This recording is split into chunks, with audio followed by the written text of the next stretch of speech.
American ഐക്യനാടുകളിലെ Christian സമൂഹത്തെയും രാജ്യത്തെ മൊത്തത്തിലും ഞെട്ടിച്ചുകൊണ്ട് മിഷിഗണിലെ ഗ്രാൻഡ് ബ്ലാങ്ക് ടൗൺഷിപ്പിലുള്ള ഒരു മോർമൻ പള്ളിയിൽ 2025 സെപ്റ്റംബർ 28 ഞായറാഴ്ച അരങ്ങേറിയ ഭീകരാക്രമണം ആരാധനാ ദിനത്തിന്റെ പവിത്രത തകർത്തെറിഞ്ഞ് ഭീകരതയുടെ ദിനമാക്കി മാറ്റി. ആരാധനയ്ക്കായി ഒത്തുകൂടിയ നിരായുധരായ വിശ്വാസികൾക്ക് നേരെ മുൻ അമേരിക്കൻ മറൈൻ നടത്തിയ ഈ ക്രൂരമായ ആക്രമണം ഒരു രാജ്യത്തിന്റെ മനസാക്ഷിയെ തന്നെ പിടിച്ചുലച്ചു.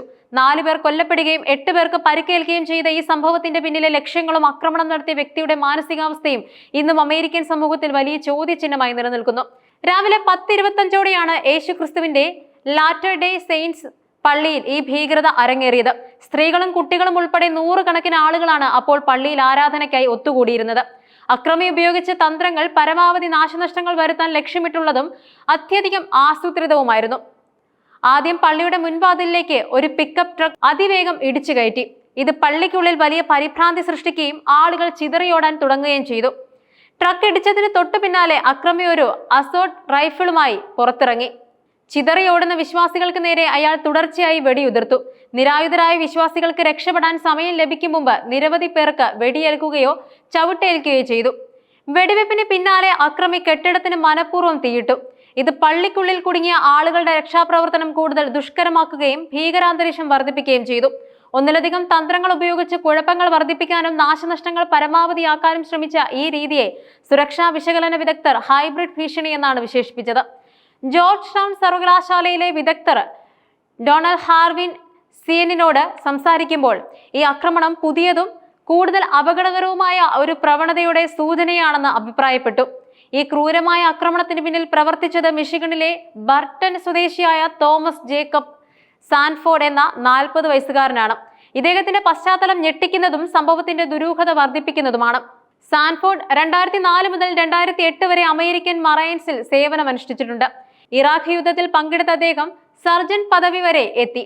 Iraq campaign medal, global war on terrorism service medal ഉൾപ്പെടെ നിരവധി ബഹുമതികൾ നേടിയിട്ടുള്ള ഒരു സൈനികനായിരുന്നു അദ്ദേഹം. സ്വന്തം രാജ്യത്തിനായി ജീവൻ പണയം വെച്ച ഒരു വ്യക്തി എന്തിനാണ് നിരായുധരായ പൗരന്മാരെ ലക്ഷ്യമിട്ടതെന്ന ചോദ്യം ഇവിടെ പ്രസക്തമാകുന്നുണ്ട്. സാൻഫോർഡ് വിവാഹിതനും 10 വയസ്സുള്ള ഒരു മകനുമുണ്ട്. ഇദ്ദേഹത്തിന്റെ വ്യക്തിപരമായ ജീവിതം ഈ ക്രൂരകൃത്യത്തിലേക്ക് നയിച്ച ഘടകങ്ങൾ എന്തെല്ലാമാണെന്ന അന്വേഷണത്തിൽ നിർണായകമാണ്. സാൻഫോർഡിന്റെ രാഷ്ട്രീയ വീക്ഷണങ്ങൾ വ്യക്തമല്ലെങ്കിലും ട്രംപ് അനുകൂല നിലപാടുകൾ സൂചിപ്പിക്കുന്ന തരത്തിലുള്ള വസ്ത്രങ്ങളും വീടിന് മുന്നിലെ അടയാളങ്ങളും പൊതുരേഖകളിൽ കാണാൻ കഴിഞ്ഞിട്ടുണ്ട്. ഇത് ആക്രമണത്തിന്റെ രാഷ്ട്രീയപരമായ ഉദ്ദേശങ്ങളെക്കുറിച്ചും ചില സംശയങ്ങൾ ഉയർത്തുന്നുണ്ട്. ആക്രമണം നടത്തിയതിനു ശേഷം ഓടി രക്ഷപ്പെടാൻ ശ്രമിച്ച സാൻഫോർഡിനെ ആദ്യ എമർജൻസി കോളിന് 8 മിനിറ്റിനുള്ളിൽ സ്ഥലത്തെത്തിയ പോലീസ് വെടിവെച്ച് കൊലപ്പെടുത്തുകയായിരുന്നു. അക്രമിക്ക് മറ്റെന്തെങ്കിലും ലക്ഷ്യങ്ങൾ ഉണ്ടായിരുന്നോ, ഇയാൾ ഒറ്റയ്ക്കാണോ ഈ കൃത്യം ചെയ്തത് തുടങ്ങിയ കാര്യങ്ങൾ കണ്ടെത്താൻ കഴിയുന്നതിന് മുൻപേ പ്രതി കൊല്ലപ്പെട്ടത് അന്വേഷണത്തെ കൂടുതൽ ദുഷ്കരമാക്കി. ഈ ക്രൂരമായ ആക്രമണത്തിന് പിന്നിലെ യഥാർത്ഥ ലക്ഷ്യങ്ങൾ ഇന്നും ചോദ്യചിഹ്നമായി തുടരുകയാണ്. FBI ഉൾപ്പെടെയുള്ള ഫെഡറൽ ഏജൻസികൾ അന്വേഷണം ഏറ്റെടുത്തിട്ടുണ്ടെങ്കിലും പ്രതിയുടെ മരണം കാരണം പല ഉത്തരങ്ങളും ലഭിക്കാതെ പോകാൻ സാധ്യതയുണ്ട്.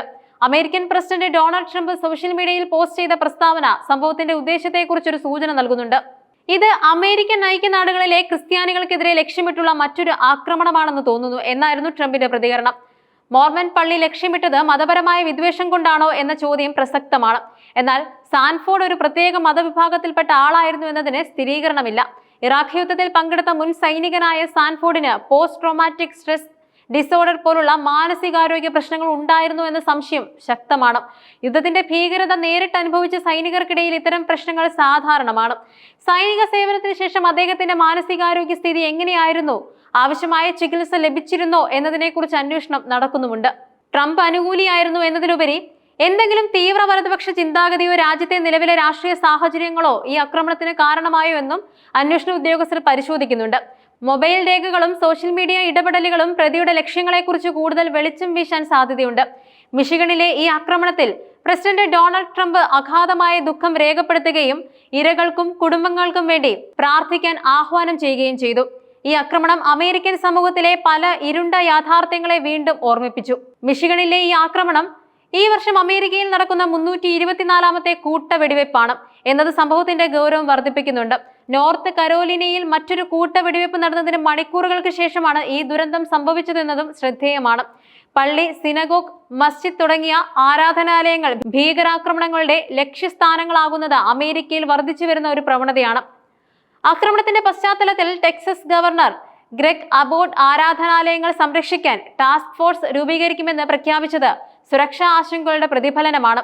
രാജ്യത്തിനായി സേവനം ചെയ്ത ഒരു സൈനികൻ ഇത്തരമൊരു ക്രൂരകൃത്യം ചെയ്തത് അമേരിക്കൻ സൈനികരുടെ, പ്രത്യേകിച്ചും യുദ്ധത്തിൽ പങ്കെടുത്തവരുടെ മാനസികാരോഗ്യ പരിരക്ഷയുടെ അപര്യാപ്തതയെക്കുറിച്ച് ഗുരുതരമായ ചോദ്യങ്ങൾ ഉയർത്തുന്നുണ്ട്. FBI-യും മറ്റ് ഫെഡറൽ ഏജൻസികളും പ്രതിയുടെ സ്വത്തുക്കൾ, മൊബൈൽ രേഖകൾ, സോഷ്യൽ മീഡിയ ഇടപെടലുകൾ എന്നിവ പരിശോധിച്ച് ആക്രമണത്തിന് പിന്നിലെ കൃത്യമായ ലക്ഷ്യം കണ്ടെത്താനുള്ള തീവ്ര ശ്രമത്തിലാണ്. ഈ ക്രൂരതയ്ക്ക് പിന്നിലെ യഥാർത്ഥ കാരണം കണ്ടെത്താനും ഇനിയൊരു ആക്രമണം ഉണ്ടാകാതിരിക്കാനുമുള്ള പ്രതിരോധ മാർഗങ്ങൾ കണ്ടെത്താനും അന്വേഷണ ഉദ്യോഗസ്ഥർക്ക് സാധിക്കുമെന്ന് നമുക്ക് പ്രതീക്ഷിക്കാം. മിഷിഗണിലെ മോർമൺ പള്ളിയിൽ നടന്ന ഈ ആക്രമണം അമേരിക്കൻ സമൂഹത്തിൽ ആഴത്തിലുള്ള മുറിവുണ്ടാക്കി. ഒരു മുൻ സൈനികന്റെ മനസ്സിൽ രൂപപ്പെട്ട വിദ്വേഷവും ആസൂത്രണവും ഒരു ഞായറാഴ്ച പ്രഭാതത്തെ ഭീകരതയുടെ ദിനമാക്കി മാറ്റി. തോമസ് ജേക്കബ് സാൻഫോർഡ് എന്ന വ്യക്തിയുടെ യഥാർത്ഥ ലക്ഷ്യങ്ങൾ എന്തായിരുന്നുവെന്ന ചോദ്യത്തിന് ഉത്തരം കണ്ടെത്തേണ്ടത് അമേരിക്കയിലെ തോക്ക് നിയമങ്ങൾ, മാനസികാരോഗ്യ സംരക്ഷണം, മതപരമായ വിദ്വേഷം എന്നിവയെക്കുറിച്ചുള്ള ചർച്ചകളിൽ നിർണായകമായ ഒരു വഴിത്തിരിവാകും. ആരാധനയ്ക്കായി ഒത്തുകൂടിയവർക്ക് നേരെയുണ്ടായ ഈ ആക്രമണം രാജ്യത്തെങ്ങുമുള്ള ആരാധനാലയങ്ങളുടെ സുരക്ഷയെക്കുറിച്ചുള്ള ഭയം വർദ്ധിപ്പിക്കുന്നുണ്ട്. ഈ സംഭവത്തിന്റെ യഥാർത്ഥ കാരണങ്ങൾ കണ്ടെത്താനുള്ള അന്വേഷണങ്ങൾ തുടരുമ്പോൾ കൊല്ലപ്പെട്ടവർക്കും പരിക്കേറ്റവർക്കും നീതി ലഭിക്കുമെന്നും ഇത്തരം ദുരന്തങ്ങൾ ഇനി ഒരിക്കലും ആവർത്തിക്കപ്പെടില്ലെന്നും നമുക്ക് പ്രത്യാശിക്കാം.